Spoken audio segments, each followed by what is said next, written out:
the Bible's book of Genesis.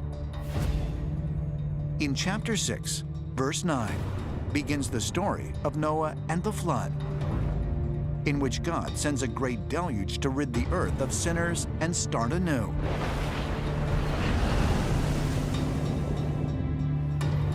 Different versions of this same story exist in nearly every ancient tradition around the world. Going back 5,000 years, we have sacred texts that tell us there was an antediluvian civilization. There was a great flood, and that there were survivors. The Mesopotamians speak of this in the Epic of Gilgamesh. The Egyptians speak of this in the Edfu creation text.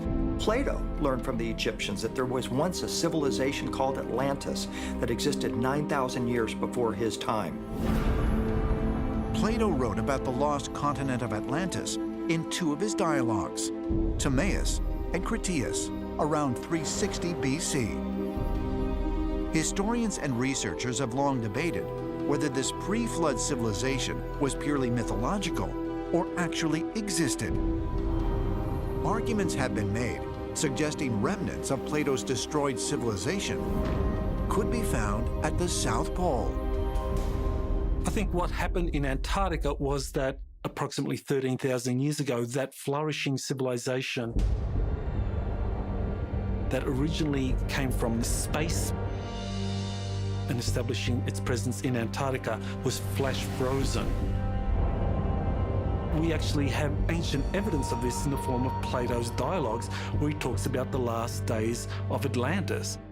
That basically is informing us that Atlantis was an extraterrestrial colony that had established itself on Earth, and that after a pole shift, Atlantis was moved under the ice where the South Pole currently is. As more and more pieces of the puzzle start to come together, might we soon be able to solve the mystery of the Antarctic continent? And if so, just what might we discover? Modern whistleblowers still argue that there is more about Antarctica that is being covered up than we think. There are entire bases down there, entire civilizations, that the world's governments are working with aliens. They know about the buried artifacts, they know about the ancient civilizations down there, and they know about the extraterrestrial civilizations that continue to operate in Antarctica at the very moment. It's totally possible that Antarctica contains an extraterrestrial home base on Earth.